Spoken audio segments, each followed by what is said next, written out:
ओम शांति। 15 मार्च 1981 के दिन जब अव्यक्त बाप दादा मुरली सुना रहे थे तो अचानक एक मक्खी बार बार बाबा के सामने आ रही थी।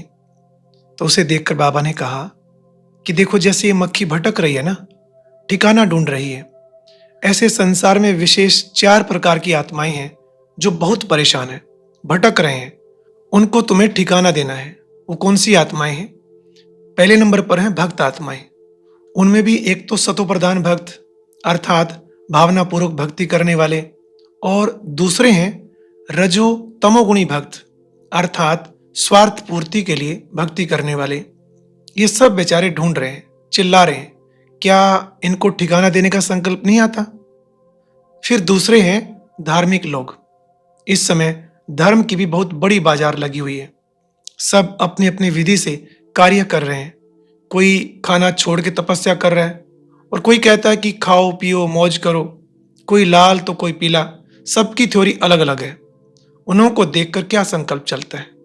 फिर बाबा ने एक बहुत बड़ा टाइटल देते हुए कहा कि हे धर्मात्माओं के भी कल्याणकारी मास्टर परमात्मा, क्या सिर्फ स्वयं के उद्धार में ही बिजी हो, अपने सेवा केंद्र में ही बिजी हो, या अपने इन भाइयों की तरफ भी नजर जाती है? फिर तीसरे नंबर पर बाबा ने वैज्ञानिकों को याद करते हुए कहा कि वो भी कितनी मेहनत कर रहे हैं, क्या क्या इन्वेंशन निकाल रहे हैं। आपके सहयोगी बने हैं ना। रिफाइन इन्वेंशन तैयार कर आप श्रेष्ठ आत्माओं को गिफ्ट में देकर चले जाएंगे।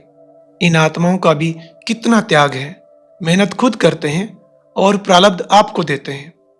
तो क्या इन आत्माओं के कल्याण की विधि संकल्प में नहीं आती? ये कहकर नहीं छोड़ देना ये तो नास्तिक हैं, फिर भी हैं तो बाप के बच्चे ना। विश्व कल्याणकारी के नाते इनकी तरफ भी कल्याण की नजर डालो। और चौथा नंबर है राजनेताओं का। उनके प्रति बाबा ने कहा, वर्तमान समय इनका राज्य भी हिल रहा है। अभी अभी बेताज बादशाह और अभी अभी वोट के भिखारी, नाम और शान के भूखे। तो अब ऐसी आत्माओं को भी कुछ तो अचली दो ना। आज की अव्यक्त मुरली सुनने के लिए ऊपर दिए गए बॉक्स पर क्लिक करें। अगर बॉक्स दिखाई नहीं दे रहा है तो ऊपर जो कॉर्नर में शो लिखा हुआ है उस पर क्लिक करें।